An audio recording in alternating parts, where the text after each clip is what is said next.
من اینجوری فکر نمی کنم که تا الان فقط برد بوده، نه، و تازه این تموم یه معرکه‌ایه که تموم نشده، ادامه داره و به قول آقای امینی عملیاتش هم دیگه الان دست مردم ایران نیست، خارجیان، و نمیدونیم به کدوم سمت میره. عملیات چی دقیقاً دست یعنی خارجی که کنترل این که به کجا میخواد بره، چه چیزایی، به کجا میخواد بره، همون عصر حجر رو که داره میگه. بله. خب این یه مسئله ایه که خطر موجودیتی برای ایران. شما زیست ایران، زیست کشور، یعنی همون آدمای کشور.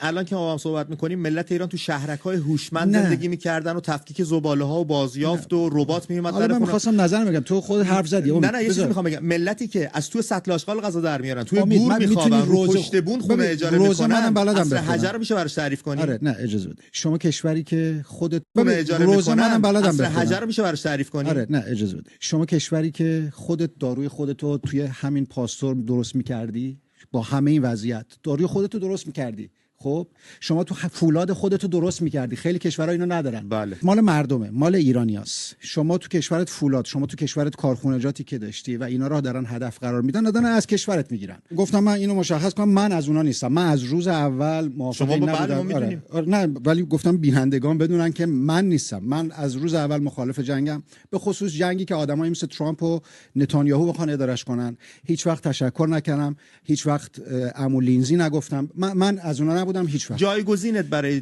برخورد نظامی چی بود علی آقا؟ جایگزینم برای برخورد نظامی اینه که مردم خودشون باید این کارو بکنن. مردم باید بتونن راه مبارزه رو با یه اپوزیسیون درست حسابی، یه اپوزیسیونی که سازمان بده. الان هست درست حسابی نیست. باید سازمان بده. الان اپوزیسیون چیکار کرده؟ اپوزیسیون الان همه چیزشو گذاشته تخم مرغا رو تو سبد ترامپ میگه عصر حجر، هیچ کاری هم نمیتونید بکنید. من با شما بحث دارم روی این مورد. خب بحث کن، اشکال نداره. ولی همین اجازه بدید، اجازه با هم گام به گام بریم جلو.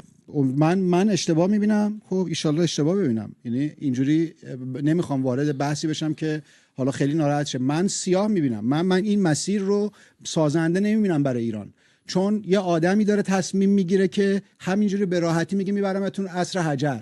خب من نمیتونم به همچین آدمی اعتماد کنم، به همچین آدمی که هیچ کس نباید بهش اعتماد کنه.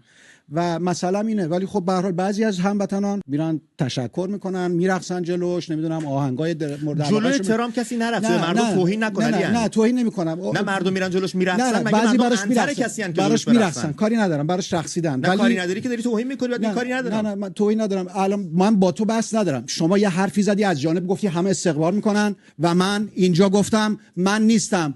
امید شما صداتو بیار. فکر کنم یه مقدار بحث داره. شما میگی مردم میرن میرقصن، داری توهین میکنی. من اجازه نمیدم شما این کارو انجام بدید. نه شما کی هستی که اجازه ندی؟ من کسی هستم که دارم برنامه رو میگردونم. نه اصلا اینجوری نیست. یه لحظه دوستان رفقا، به هیچ وجه. من اصلا برای همین علاقه من نبودم بیام اینجا بشینم، چون میدونستم باید حرفای مثل حرفش شما رو گوش بدم. من نیستم. امید من اینجوری علی عزیز، یه لحظه اجازه میدین.